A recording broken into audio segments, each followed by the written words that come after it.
Avery, whose show is this?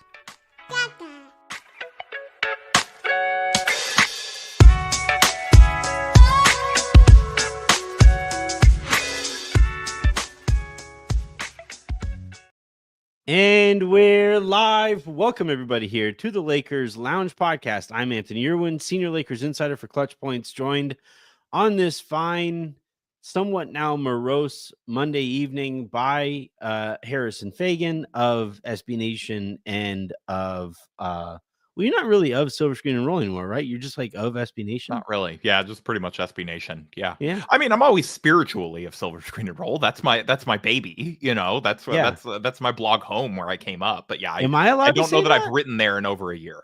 Yeah. Am I allowed to say that? Am I allowed to say like I'm spiritually connected to SSR? I feel like that's you're part of the Silver Screen and Roll extended universe family. Yeah.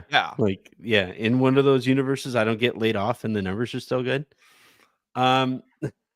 Anyway, today on the show, we're going to be talking about the lottery, which coming into the evening, this was honestly, Harrison, every so often a story or events will play out that are just so perfect that I literally texted you tonight. I was like, dude, this is we have to record about this. And fortunately for me, I'm curious what guest fell through that you sent me that text. Sabrina. It was Sabrina. But no, it really was like the fact that the NBA would have the audacity to to give the Dallas Mavericks the top pick in the draft when they had a 1.6 or 1.8% chance at winning this thing after the Luka trade, after the year from hell. There's a literal hat out there that is like in the veteran style where you have like a purple heart basically that says I survived. Mavs 2024-25 veteran. Yeah, that's our guy, slightly biased Mavs streamer. Like there's a hat out there. Essentially, I think that's one. I don't know that they sell that. I think he had that made. I hope he sells it. It would be really funny if you're like a veteran and you salute some person. Salute the guy and then he's like, they salute back and they're like, yeah, fire Nico. But anyway, so like after all of everything that played out this year, for the NBA to have the audacity to give the Dallas Mavericks the top pick in the upcoming draft, and then like stare at us, be like, I dare you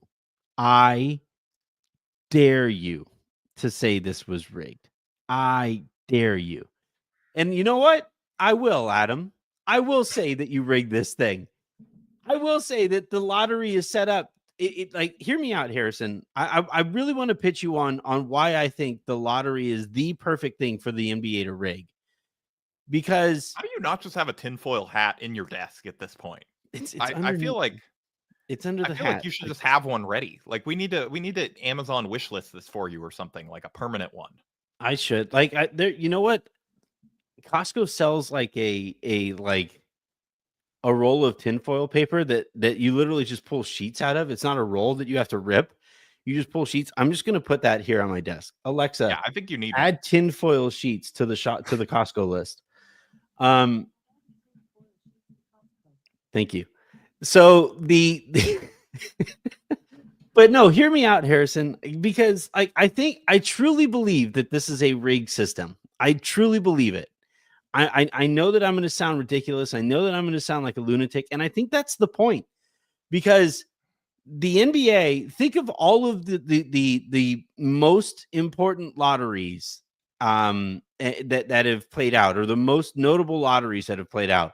Patrick Ewing goes to Georgetown, is immediately, he's a collegiate hero. He stays in New York with the frozen envelope there. You have Cleveland getting LeBron James, the kid from Akron. You have Chicago winning the lottery when Derrick Rose, the Chicago kid, is about to be drafted there.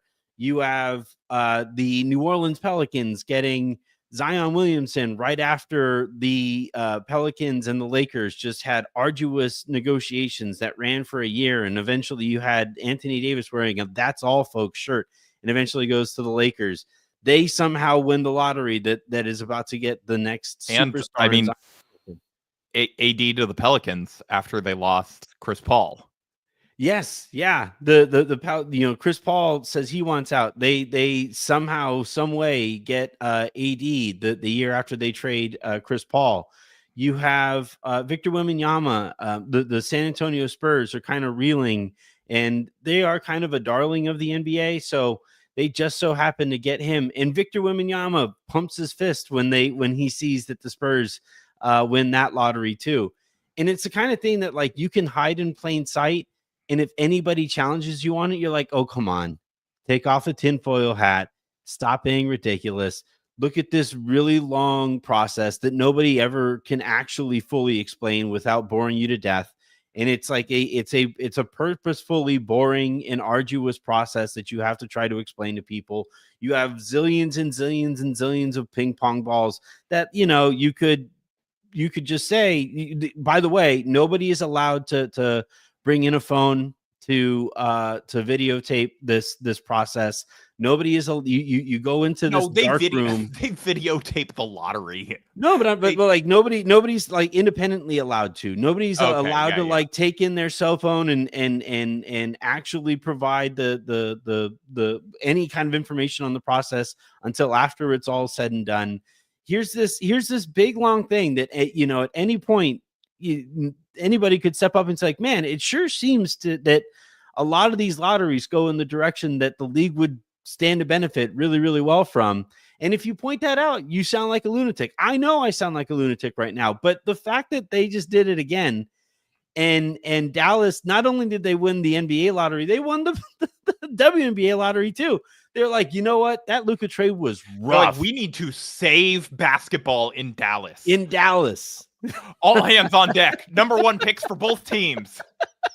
I think that's only happened like one other time or two other times. The other one I think was with LeBron, that lottery. Maybe it was a Kyrie one. I forget. But still, it's just, I don't know. I am going to go. I'm going to plant my flag on this thing and probably make it so that I am never allowed to be credentialed for an NBA media event ever again. But you overestimate how organized they're going to be about credentials. You'll be fine. If they're, well, that's true about credentials, but they're organized enough to rig this thing. That's what I'm planting my flag on lottery is rigged island. Where do you stand? Do you have tinfoil back there? So, I think you're wrong. Like, I don't think that this is actually rigged. I do think that, there are the thing about narratives and saying, it's the best narrative for so-and-so to end up here is that you could sort of make that case about like almost any destination on the spectrum. Like if the Sixers would have got it, it's like, oh, it's to resuscitate Philadelphia after their, terrible season and, save them. If the Spurs got it, it's like, oh, here we go. Tim Duncan and David Robinson again, the NBA is trying to make sure the Spurs can stay profitable in San Antonio forever, even with sort of their small family business vibes and all of that stuff. And, it's just like the Hornets. Well, I mean, they wouldn't rig it for the Hornets, but, nobody would cry rigged if the Hornets won it. They'd be like, good for them. The dumbest Matt I ever Cooper, felt today was good for them. There was like a 30-second window where I thought that the Hornets were going to win the thing because they got new ownership and Cooper Flagg just went to Duke, right? The Carolina school. And you're like, okay, they're finally actually putting a legitimate player there in Carolina to give that city any kind of hope as it pertains to basketball. And then I was like, no, you freaking buffoon. Like, no, why would they care about Carolina? Like they've never cared about Carolina. It's never going to be a pro basketball town. Yeah, it's they're always like, going to be a Cooper college Flagg, town. this guy seems really marketable. Next American superstar, face of the league, potentially. Let's go have him learn from LaMelo Ball and Miles Bridges. This is going to go great. Didn't no LaMelo one would have Ball, rigged that. So, yeah. Didn't LaMelo Ball like run over a fan's foot this year? I think that's allegedly. I don't know if he was actually ever like found guilty in a court of that. Do you think he'll teach Flagg he might that have been, rule? I don't know. It's like, hey man, if you ever want to just not have to sign autographs ever again. Here's one trick I've learned. This one, it's like a YouTube video, and it's LaMelo doing the like, and it's like, this one trick, autograph seekers hate it. It's just running them over with your car. I think that's a great point to make, though, that like, and this is why conspiracy theorists, exist, is that there are so many wild explanations to everyday things that, yeah, my thing that I keep coming back to is just like 1.6% chance here. Did you know that the Josh Giddey shot that he made? I did. I saw that. Yeah. Like, that made it so they would have been in that slot in the lottery. So Josh Giddey denied the Bulls Cooper Flagg. And denied the Lakers the 2 seed, and they would maybe still be playing right now. But a lot of implications from that one Josh Giddey seemingly meaningless buzzer beater. It didn't feel meaningless in the moment.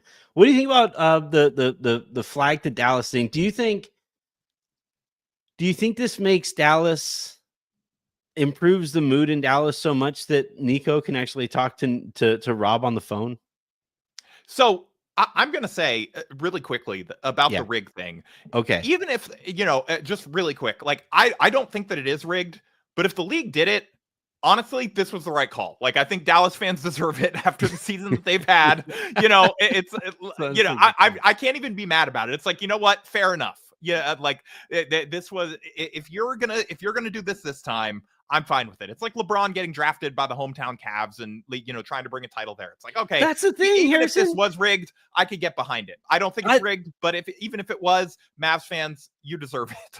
They've made good choices, like with their riggings over the years. Is that like LeBron to Cleveland, great story. He wins a championship for that city. You never get the Cleveland, on the second try, just like the NBA planned it. They were like, LeBron, you're going to leave. You're going to go to Miami. You're going to have one of the most some things you can't rig. This is how we're going to cover up the conspiracy theories. We're going to make Cavs fans burn your jersey and throw batteries at you for how you leave in a public TV special, and then you're going to come back and win them their first title.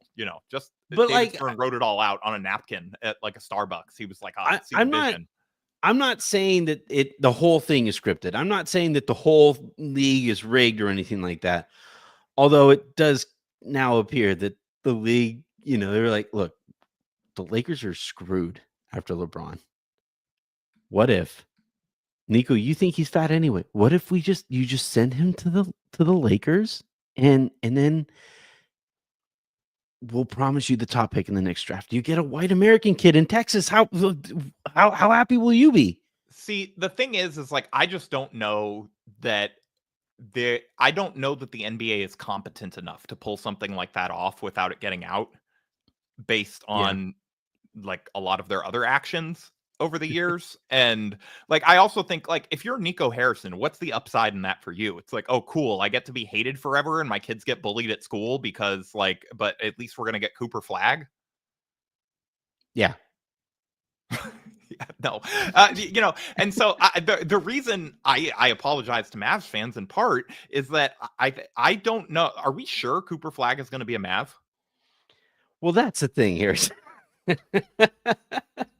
Because I think there are other events tonight that we can get into, and I know it's soon, and I know that this is early, and I want to be respectful, but the Celtics window might have just slammed shut a little bit. Yeah. And, there was already a lot of talk over whether or not they were going to ship off Jaylen Brown or Kristaps Porzingis or Drew Holiday to get under the second apron because of how punitive it's going to be. And because, it's as my guy, Sam Sheehan on the Ball podcast says, the Celtics previous owner stole dad's credit card and just like ran up the bill. And then dad was like, we got to sell this team. We can't pay these luxury taxes.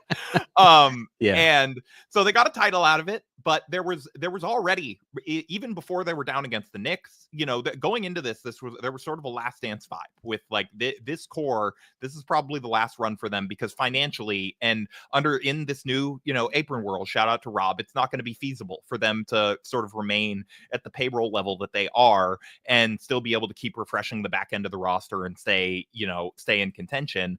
And I wonder if, this is how we get the Jaylen Brown, Kyrie Irving reunion and Cooper Flagg gets to go home to Boston. Ooh, I don't know if Brown is good enough to trade the number 1 pick for. Okay, but you have to put yourself in the brain of Nico Harrison.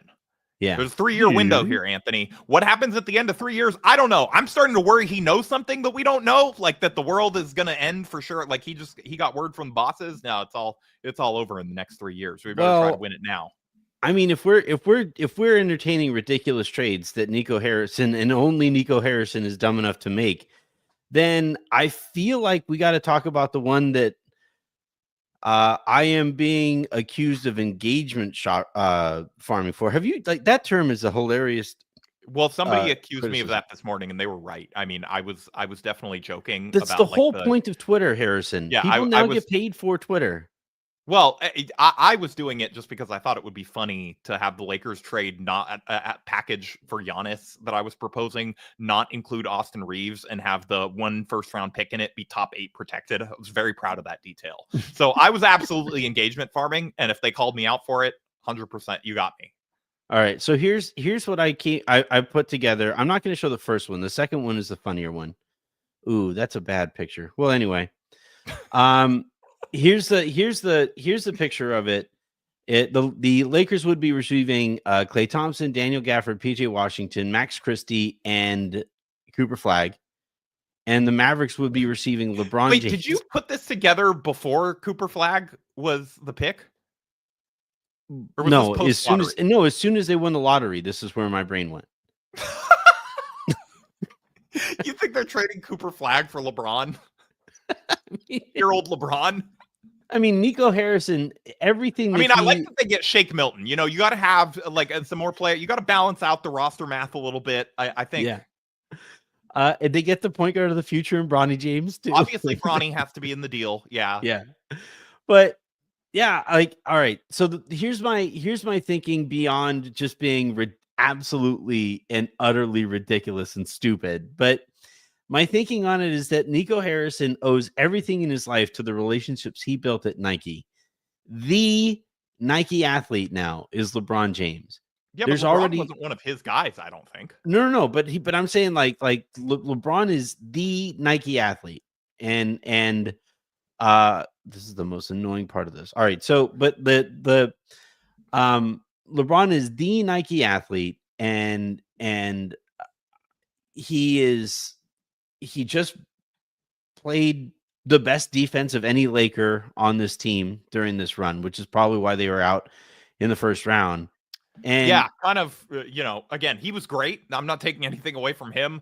Kind of rough if 40-year-old LeBron is your best defender, Yeah. And so really should not be your most important defensive position. Although, again, like all kudos to him for basically just becoming Draymond at 40.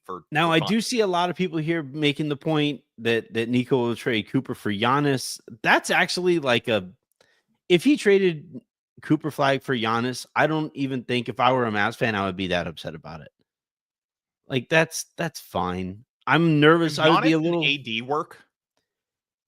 Probably not, but I've also seen these kind of front courts. I guess that's so physically imposing that maybe you can make it work with just sort of bully ball. Yeah, well, but that's basically what Minnesota did to the Lakers. It's what Minnesota is doing right now. Now it's kind of hard to actually gauge what Minnesota's doing to Golden State because Golden State doesn't have Steph, but that's essentially what Golden State is doing to Minnesota. New York has had a lot of success against Boston with their 2 big lineups, right? With Cat and with Mitchell Robinson. They've played really well together. That's a pairing that you wouldn't normally think would play all that way well together either. So because of the foot speed problem, I could see the Giannis thing. Like that's actually it would be a meme. It would be made fun of. Also, AD wants to play with another center, and Giannis loves, being small forward and handling the ball. Well, what if neither of them? Again, I'm not saying that this doesn't mean that they would all sit down and be like, "Hey guys, we're all problems. We can like we've seen AD do this before with a bad shooting ball handler." And so, it's not it's not out of the realm of possibility, but like a Gafford, Giannis AD front court is obviously extremely physically imposing and like sounds great on paper, but I just wonder, if that's just offensive death. Yeah, I probably. But Nico, like this is the thing. When you do something as ridiculous as what Nico did this year, everything is within the realm of possibility. And I don't actually think that this LeBron situation is actually within the realm of possibility. But Giannis being he's a Nike guy. Well, Anthony, he hasn't asked out. He's just said that he is open to the possibility of alternate futures,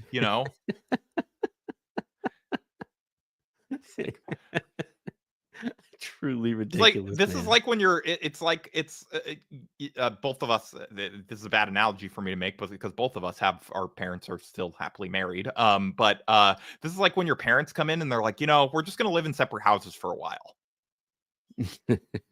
Like Giannis is soft launching the divorce, Yeah.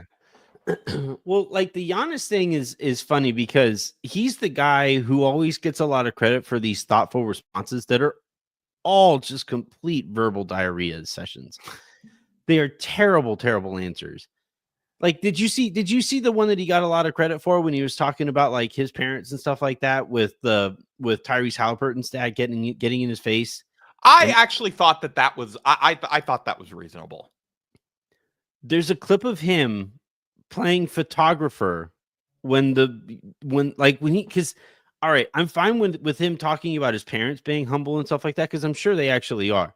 But Giannis is not humble. He's the same guy who, after he scored 50 points in that finals game, went to an actual drive-through and videotaped himself ordering a 50 piece. Oh, come on. That was adorable. It's still not humble. Oh, my none God, of these guys are humble. That's not that. That's he went and got chicken nuggets. He's also the same guy against. What, he's not allowed to celebrate with chicken nuggets now? I'm not anti-celebrating. I'm anti-policing celebrating after you have celebrated. Buying chicken nuggets is a lot different than a player's dad walking up to you and waving a towel in your face right after the game just ended. Like, no, I think he handled.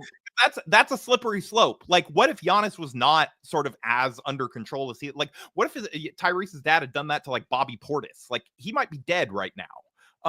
And so it's just like I'm okay with sort of Giannis drawing a line and saying like I think not over. No. Like, I think I don't like that. But he had a problem with like the way that the Pacers were carrying on. It wasn't just his dad. He got in Ben Matherin's face. He got in Ben Matherin's face too. The clip that I saw that he was upset about was Halliburton's dad getting right in his face with a towel right after the game, which is like so that's happened. Too far. You can't do that. Like I agree. Yeah. But he also Giannis is also the guy who had like that awful. This isn't failure. Failure is this and dude, you were just knocked out of the first round. Number one clip. Yeah. Like this isn't fail. Like he may as that well was very cringy. He may as well put on a Patagonia like sweater vest for that. That was like a rejected clip. Coach Carter speech, So like, but like he's. My point is he's capable. The only thing he didn't do was say, "What's important is my grades," and it's like, wait, Giannis, you're a professional athlete. You don't get grades. Like that's not. But like all of these reports that now he is really seriously considering it. Last year or coming into this year, he was like, "Yeah, if we don't win, they might trade me." Like, come on, man. Like again, what are you doing? Soft launching the divorce. Yeah, he's going to his wife and just being like, Our friends just tried an open marriage. Yeah, he's just bringing it up. He's like, I'm not asking for it. Well, I didn't say I wanted a threesome. Brainstorming. Oh my God. I just commented on our neighbors. He's also the same guy who basically like threatened to leave twice until they made trades that he wanted and then extended. So yeah, I mean, he's right. Yeah. So like I guess all of this is to say that like, Giannis is going to talk his way through whatever he needs to talk himself through. By the way, I'm not all that interested in Giannis until I know that he's willing to set screens. If he isn't, I don't think whatever team he's on is going to be as good as he wants it to be. And Well, he's not. especially not a team of him and Luca. Yeah, right. Well, Yeah. but it's a team with him and Dame, and he still isn't willing to run pick and roll with Dame. So like, No, I you understand, know, but I'm saying, like, for if you're looking at this from the Lakers' perspective, yeah, again, if it's Giannis, you see what the price is, you go and maybe see if you can make it happen. But that would be the number one thing. It's like, is he willing to set screens for Luca and sort of be, like yeah. super duper ultra version of what LeBron was this year? I guess without 3-point shooting. And it's funny because LeBron is the super duper ultra version of Draymond. Like, it's like, Yeah. we're finding out that Like that's a very important Draymond is the position. Charizard or the Charmander in this Yes. analogy of Yeah. Yeah. Right. Yeah. And then in Giannis is Charizard. Yeah. Although I feel like LeBron is a little closer to Charizard than What's the one in the middle? Charmeleon. Charmeleon. I feel like because Charmeleon is supposed to split the difference, right? But I feel like LeBron is a lot closer to the Giannis example than the Draymond example. Yeah, Anyway, yeah. we are off the rails here. But yeah, the Giannis thing is I think probably the likeliest of all of the scenarios here where Dallas actually trades the pick. And if they do trade for Giannis, I know Dallas fans would probably like kind of cry about it, whine about it a little bit, but it wouldn't be the worst outcome there. He's still on their timeline. Flagg isn't really on their timeline as they exist right now. Well, depending on how good he is from year one, if there's a chance he's ready to contribute right now, but Yeah, I mean it but helps not that as he would not as ready be. as Giannis. I think it's safe to say, Yeah, Cooper Flagg, I'm willing to go out there on a limb, not going to be as good of an NBA player as Giannis next year. next year. Yeah. Well, that's more my point is that like Yeah, if you're talking about title windows with Anthony Davis and Kyrie Irving, then you're talking about next year, the year after that. Because the thing is, Harrison, and you kind of alluded to this about like the Celtics and stuff, but my dude, I've always gotten along fairly well with him, but he tweeted out the other day that like OKC is the exception and that their window is like forever. And we find reasons to say this about every team after they win a championship. Remember the Denver Nuggets dynasty that they were talking about and talked themselves into? well, The no, Boston Celtics. very famously, their GM was like, I don't know, I don't really want a dynasty. I want to just like win like every other year or something like that. Yeah. Just And then, but now you have the Celtics, and again, the Tatum injury is a bummer, but injuries are yeah, very much a part of the NBA life, and the Celtics run is over. It appears that if it is indeed that, and I hope it yeah, isn't. I sincerely hope that it isn't a blown Achilles, but if it is, they were already getting ready to shed salary. Now he's going to miss all of next year. yeah. Like the Celtics, as we've known them for the last couple of years, that's it. They are done. And it happens True like that. Holiday's aging. Kristaps Porzingis, it's not clear that he can like play real NBA minutes Yeah. with any level of consistency anymore ever again. Right. And then, but like you look at that's why I At lost some my point, mind. Al Horford, not to sound like the Urkel LeBron tweet, but like at some point, the Al Horford fuckery is going to stop too. Like Yeah. he's not going to be 39 and like a defensive player of the year level guy in the playoffs anymore. Yeah. So at some point. But that's why I was so frustrated over what OKC didn't do at the deadline this year. It's like you're a legitimate title contender. What are you doing making Daniel Tice your headline deadline Well, acquisition? they're That going to go can't get Giannis is the answer. well, That's they the have real to reason why I now. don't think. Yeah. They have to now. I mean, but maybe have we seen Presti make a move like that? Well, no, because he GMs like he's like the competent version of Rob, where he just GMs to keep his job, but he does it in a way where like the team is successful, instead of just like blaming everything that goes wrong on someone else really Yeah, well. like he actually does the work instead of like Yeah, the PR work. That's fair.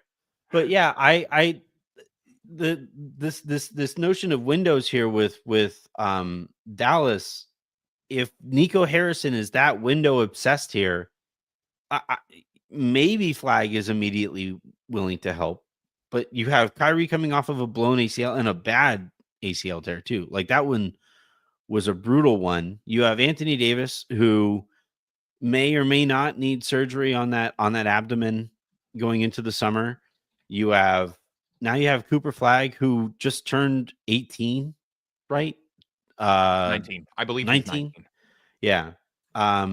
Their timeline's kind of all over the place. And if Nico Harrison is that obsessed over winning immediately, and that ownership group is obsessed over winning immediately, then yeah, I think it'll be between OKC and I guess the Rockets want to get involved, but I bet Dallas gets involved here. It was funny too to see that Giannis would apparently likes the idea of playing in a state that doesn't have income tax.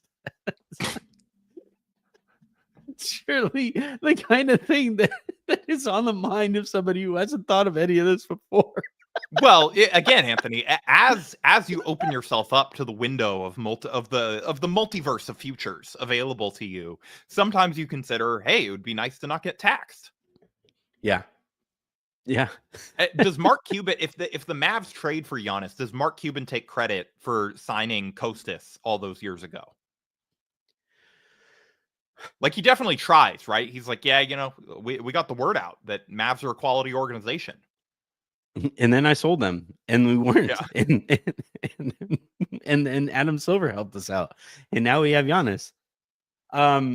Yeah, but anyway, the part of this that I'm sure Lakers fans are really interested in is how does this help the Lakers, right? And before I think they won this lottery, or air quotes on won this lottery, I think the Mavericks were adamantly against any notion of picking up the phone if Rob Pelinka called.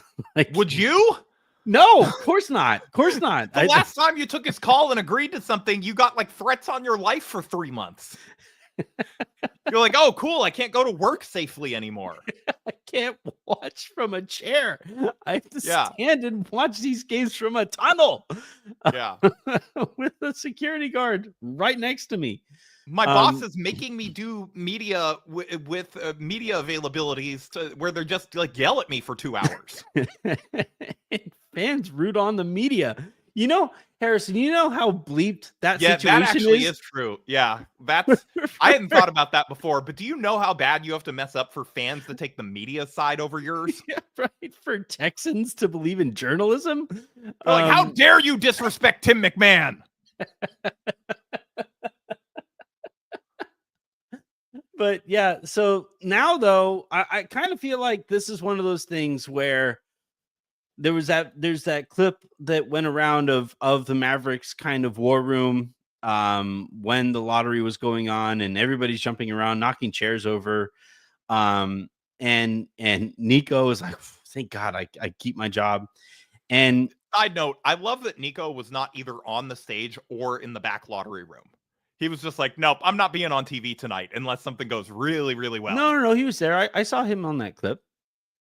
No, he was in the war room. He was not in. Oh, I see what you mean. He was not in the room where the lottery balls were drawn. He was not their rep in there, and he was not their rep on the stage. He was like, that's a Rob move. You are only showing me on camera if we win. Yeah, that's a Rob move. You know what? Rob helped him out a little bit there. Yeah. Like, here's what you got to do. Just look like you're focusing on the work. Yeah. But so now they get this top pick in the draft, and either they can turn it into Giannis, or they can launch their rebuild with Cooper Flagg, which is a nice path forward. Trade it for KD. God. Now that one would piss me off. If I was a Mavs fan, that one would hurt. Kirk's already talking about it. I think he's trying to like reverse jinx it into not happening, but yeah. The KD one is the one where it's like KD and then obviously the LeBron one I think would sting quite a bit too. But Giannis is explicable. KD, LeBron, Jaylen Brown. It's going to be Jaylen Brown. Stay tuned. Those ones would sting. That would hurt. But so this is going to be like, you're going to unearth this like the Mike Malone clip in like 3 months. Or I guess it'll only be like a month. I don't know. Like a month or 2. So before, if the Lakers tried to call about Daniel Gafford, they would be sent straight to voicemail and try to call again, and the number wouldn't work anymore. Now, I still think Nico would be somewhat gun shy. You think? Probably. but, but I think that's a conversation they can at least have now. Like, here's my thinking, and I haven't Like, it's going to be actually. the first instance of money laundering, but with player contracts. Like, they're going to be like, okay, so if we get OKC on the phone, not OKC, so like we get Charlotte on the phone and they're willing to take Daniel Gafford for the 3 months and then they'll ship him to you. Will you send us like the Hornets? Can you hold these things as a way station, like a bank for us, and then just trade us them at the deadline? The Hornets are just happy somebody's calling them. Like, Yeah. yes, whatever you need. But I got to look at the numbers here, and I kind of think a Gabe for Gafford trade makes some sense for both teams. The Mavericks need a point guard desperately. They have too many centers. Gafford says he wants to be paid like a starting center. It doesn't make any sense in this apron world to have Anthony Davis and a starting center's salary on your books. Well, plus Eventually, Derek Lively, they're going to have eventually to you're gonna have to pay Derek Lively too. Yep, and so yeah, I'm just kind of looking at it here, and if you go like Gabe and the 2031 pick for Gafford 14-3 and Gabe is 11-5. I think the Lakers would have to add like Shake and partially guarantee his contract to make those numbers work. Shake's going to be in a lot of those screenshots this summer. Oh yeah, he's going to be, like log out Fanspo has of the like whole internet account. Yeah, like the he's going to be Fanspo like, has like the top. Yeah, the trending players. Yeah. Shake is going to be there after John Morant. You're going to have Giannis. You're going to have KD and Shake Milton. But yeah. And then Jaylen Brown after that. And Cooper Flagg already. Shakes and more. Yeah. So, yeah, I'm just looking at it. I just want to make absolutely sure that these numbers actually work. But I'm pretty positive they do. Yeah, it's close enough. So do you want to know? Do you want to know who's the number 4 player on Fanspo trending right now? No, it's Maxi Kleber. Oh no.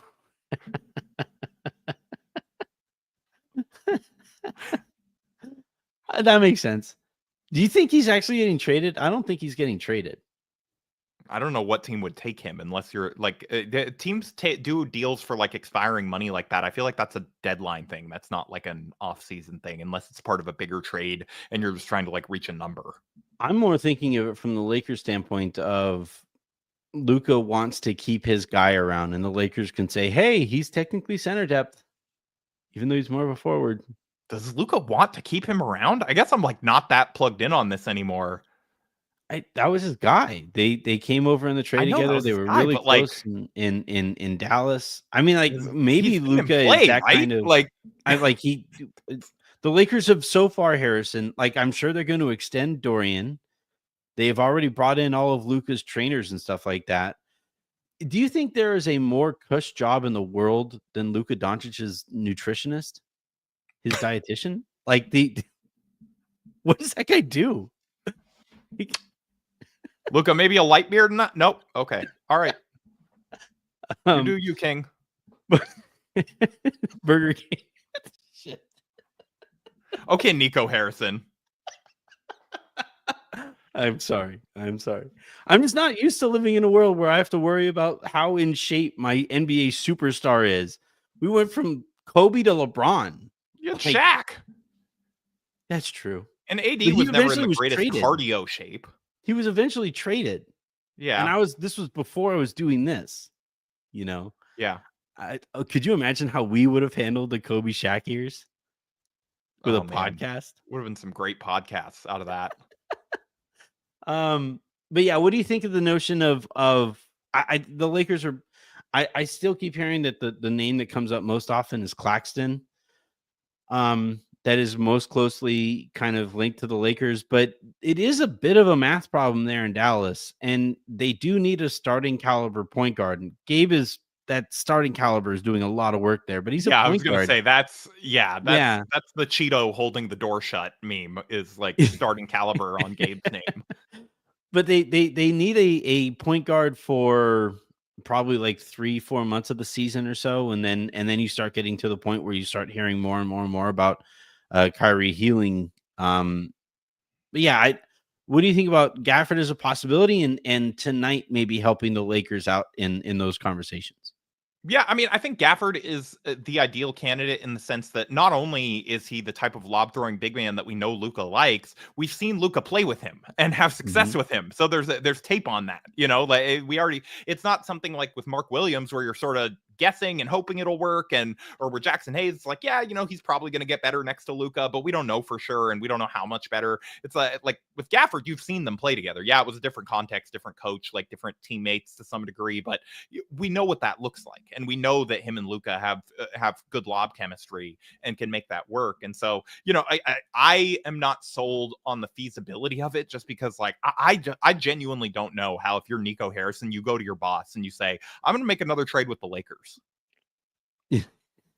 I understand the Cooper Flagg thing. I understand whatever. Like, I feel like there's no way the Patrick Dumont or whatever the rich like Nepo son-in-law like name that is running the Yeah, Mavs. it's Patrick Dumont. Like, Mhm. yeah, there's no way that Nico like sets up a meeting with him and he's like, okay, so the Lakers put together a promising package, and that guy is not like, hold on a second, you just got.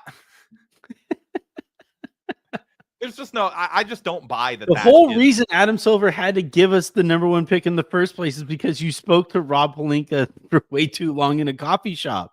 Yeah, exactly. I just, that's the part that doesn't pass muster to me. But he's an interesting name, obviously, and I'm not saying the Lakers shouldn't go try and make the call and whatever. I just have a hard time believing that gets consummated once it gets to the ownership level. Yeah, I like it. That's Unless probably the Lakers why. way overpay, which they shouldn't do for Daniel Gafford. Again, he would be a good big with Luka, but it's the same thing as the Mark Williams thing. You don't need to go throw more first round picks than you threw in the Luka deal for the guy to go catch his lobs. You can find those guys, and Luka's Well, going to make them better. they only have one first that they can move, so that's the most. Do you actually think this is something that I actually have been wanting to talk to you about? I keep on trying to write a off-season preview for Clutch Points. Sorry, Clutch Points, it's taking so long. But the reason that it's hard for me to write it, Harrison, is because there are so many things that run antithetically to each other, right? You have the way that JJ wants to coach versus the way that Luka wants to play. You have the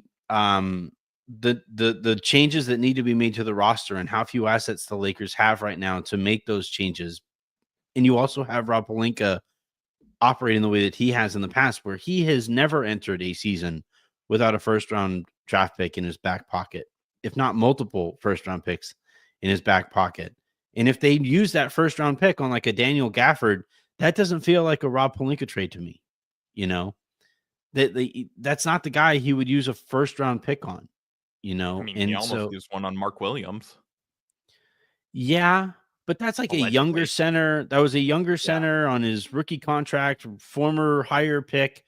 Daniel Gafford, I don't think he went for a first round pick when the Mavericks traded for him. Like I if anything, I could see the Lakers waiting until the season to trade for Gafford when his price is lower than a Gafford first is round only pick. 26 for what it's worth. Yeah, He's but not what if that he old. let's see, Wizards Mavericks trade for Gafford. Oh, they did send a first round pick. Okay. I think it was protected, but yeah. Yeah. So maybe That the or Lakers, protected might have been for PJ Washington. One of the two had a protected pick involved. yeah. Maybe they just heavily protect the first round pick and that, but even there, like, is that enough for the Mavericks to make another trade with the Lakers, to your point? Yeah. But the thing is, like, to come back to the actual question, I genuinely don't know uh how this offseason is going to play out because of all the things that run up against each other. Do you see Rob Pelinka making a trade this offseason and not having a first round pick in his back pocket going into next year? Like, that seems crazy to me. I I mean, I could see it if the right name becomes available. And we know some unexpected names are going to become available this summer, and it will be. I think to some degree a buyer's market, because I think it seems like there's so many stars that are potentially going to be on the move, and it's like a Yeah. bad fit, or this guy needs a new home, or this guy wants a new home, or whatever, that I could see Rob making a deal if the right one was on the table. I'm just not sure who that's for, and do the Lakers have the contracts to match without like including LeBron, which they're obviously not going to do, and he has no trade clause anyway, so he would have to sign off on any deal that they did include him in. Yeah. Yeah. Like, we can come up with the Giannis, sign and trade screenshots, whatever, like the Mavs ones, whatever, but it's like ultimately LeBron has to agree to it, and the other team has to agree to it, and the Lakers have to feel like they're getting a good price. And we know that Rob never wants to leave any even like marginal doubt that he won the negotiations. Right. And Right. so But that's yeah. my point. It's really hard to see a world where the Lakers overpay, because that's not Rob's Yeah. style, but they kind of sort of need to overpay because they need to get a center. And Jovan came on the show on Friday, and I thought made a really good point, where it's like, do your work in the summer, and then find whatever way that you have to find to make whatever tweak that you need to make in the regular season. But do your work in the summer. Go into the season with a roster that you actually believe in, and give that a go. Don't make me make 100 calls in February to figure out what you're going to do at the deadline. Exactly. That was said off camera, but yeah. That's Rob's style, though. Like, the reason we need to have that conversation is because that's the way that Rob has historically operated. So like that, I would love to be able to sit here and tell people, yeah, totally, the Lakers are definitely going to trade a first-round pick for the starting center that they desperately need this upcoming. But I think it's probably likelier that they trade the number 55 pick, or maybe they buy a pick and trade that pick and the number 55 pick for an okay center that you could squint at and maybe see start. And then they treat Kleba as like the addition in his own way, and then they look to make that bigger move during the season when prices go down a little bit. That's how I probably see it going, but it's probably not what people want to hear. One thing that I think maybe you're underrating is that, if Austin Reaves were to become available, he would become one of the better trade chips on the market. Yeah. And is that something where the Lakers see how far they can get in an extension, and then they potentially look at the deadline in trying to find him a place where he wants to go and give them his bird rights, and they can get a player back that they like? And like, does that take the place of having that sort of token first round pick to play around with? And Rob still feels like he has his sort of prize flexibility to some degree. Yeah. Yeah. I think the Austin thing is they're obviously not giving any indications that they're going to move Austin, and they called him a pillar and whatever, but it's like, at some point you look at the roster and you do the math, and it's like, how much are they going to invest into playmaking? And again, I think Austin's really good. I don't think that they should be giving him away or trading him for a bad player or something like that, but or just like, trading him for Daniel Gafford even, like, who's not bad, but he's not that level of player. And but it is something where, do you look at maybe making a lateral to slight downgrade in overall talent because it upgrades the overall fit of your team? Because they're not going to trade LeBron, and they're not going to trade Luka. And so that just sort of makes Austin the guy that is going to get mentioned 100 times this summer and going into the trade deadline next year. But that's another one of those situations that I talked about, right? That every bit of math that I've done points to Austin is probably the guy that needs to go.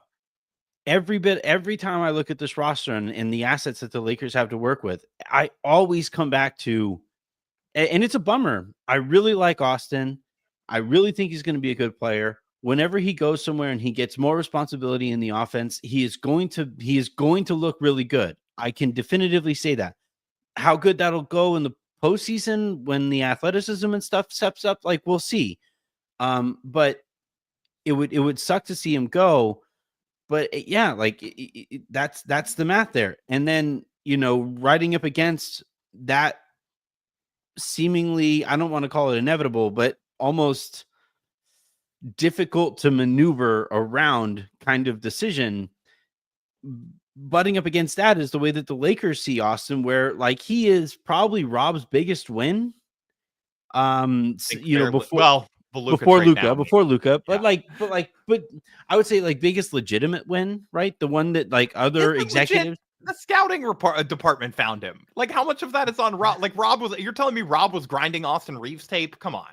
Yeah, I don't think he knew who Austin was when he walked into the building. I feel like there's like a 10% chance that he had even watched him play when they brought him in as a two-way guy.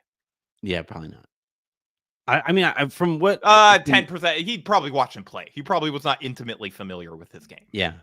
But like but yeah, like you look at the athleticism concerns with Austin and Luka, you have the creativity concerns in that Austin doesn't get to be as creative on the ball because of Luka's presence in the offense and the way that the offense kind of runs and revolves around him.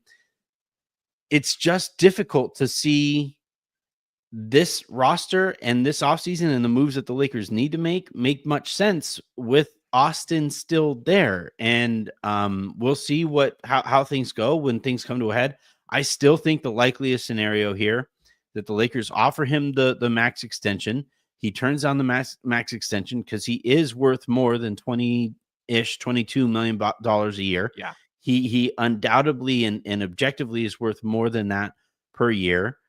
So he turns out down that max extension, but now he and the Lakers kind of go into next season looking at their time either together or apart after this season, because Austin could get the kind of offer that blows him away, and the Lakers don't have the opportunity to max it or may not be inclined to max it. And now you go from having one of the top assets in the NBA to now losing him for nothing after next season. You have a guy that people are arguing is worth potentially upwards of $30 million that's making like 12 right now. And then you lose him for nothing. That's a gigantic hole in not just your roster, but also in your ability to sort of put a cohesive team together. While you are bereft of other assets too, by the way. Yeah. You know, so like those are going to start to replenish. Yeah. Over the next year or so. Yeah. Well, but because of the step-in rules, it actually is kind of difficult for them to actually do anything with those things because they already have. Well, you can trade picks on draft night. Like there's, you can do swaps. Like there's going to be more stuff that becomes available to them over the years to come. Yeah. They're sort of pretty much out from under the AD trade at this point. Yeah. Yeah, I mean, you still can't quite control those picks to the extent that you would like to, because of protections and picks that are actually out the door.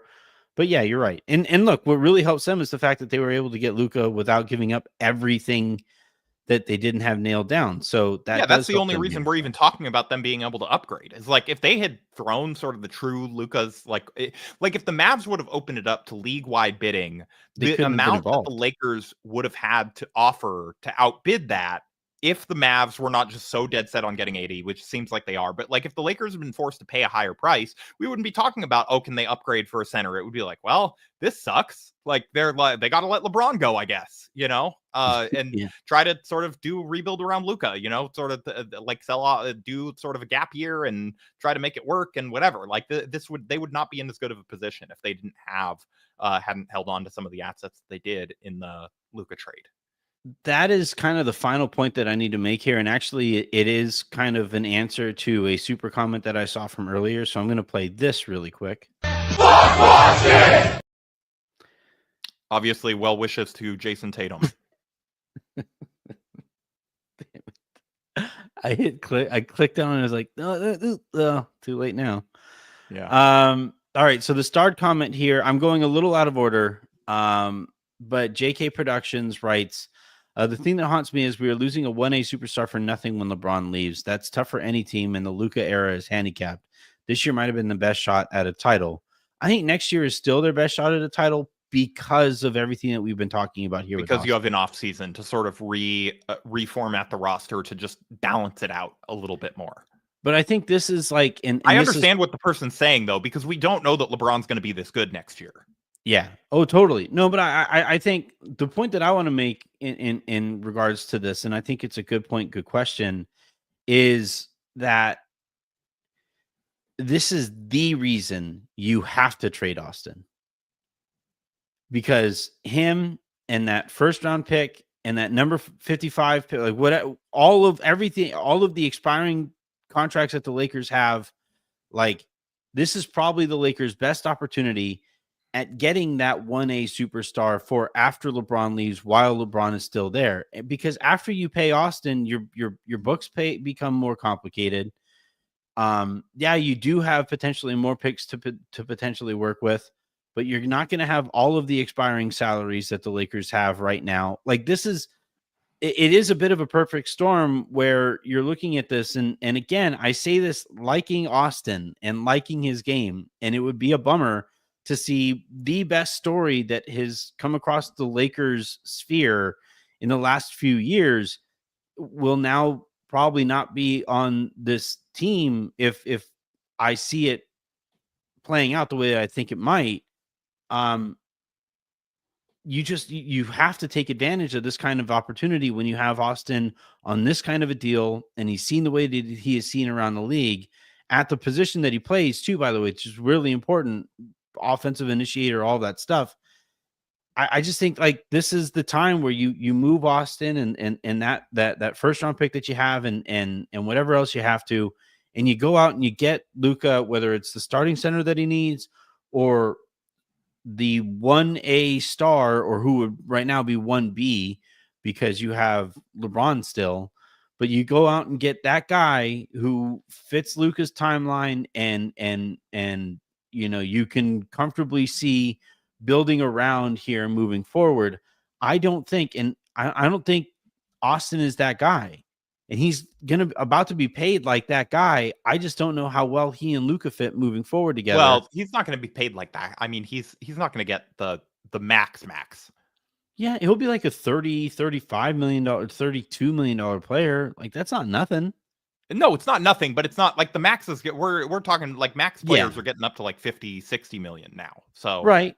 I mean, but like, yeah, I that's where I'm saying Austin and whatever expirings, and you go out and get the 40-ish million player, and we'd have to see who that actually be over the course of this offseason and this regular season, and we'll see where you kind of land on there. Let's finish this off. Justin Tyndall writes, as an Aussie Laker fan, I'm so upset for the Bulls. I don't I'm upset for Bulls fans. I'm not upset for the Bulls. The Bulls got what they wanted. They made the play-in. Yeah, like it's hard for me to ever feel bad for them with that ownership group and the way that we know that they are run, where they are never willing to bottom out. They had every opportunity to actually bottom out this year, and we're like, nope, no sirree, Bob. We're going to train for Mr. Mickey Mouse March stats in what's his name? Josh Giddey. Giddey, yeah. And he's going to keep. They're always going to have, they're always going to have that viral tweet of their game winner over the Lakers. So that's worth raising a banner, in my opinion. That might be better than Cooper Flagg. I don't know. I haven't experienced either, but I'm just guessing. Have you ever wondered if like Twitter is in the budget lines for some of these teams? Like the revenue that they generate. Like, are they trying to Twitter? get blue revenue? I mean, for probably some of their social media teams, yeah, like factors into the like ads revenue overall. It's probably not a major line item. I can't possibly imagine. But I think it's an A. I think it is a line item. I feel like they're judged on engagement. I don't know that they're judged on the money that comes from those engagements, because for them, the money comes from people wanting to buy ads on their account. Yeah. Not like Twitter algorithmic ads. It's like, can we get engagement? And then like Nissan wants to sponsor our starting lineup graphics, Yeah. But I just love the idea of like, because we get our like however often they come in is like, you got paid by Twitter, whatever it is. And it's like $50 or something dumb. Bulls guy is not even an employee. It's just like a kid. It's just like a kid they told can keep the money from the Twitter blue revenue until they find out how much it actually is. Yeah. Because of that. No, he doesn't get paid. He just gets paid in the blue revenue. So he's like making like $100 a month. I think they make more than $100. I mean, the Josh Giddey a buzzer beater month probably.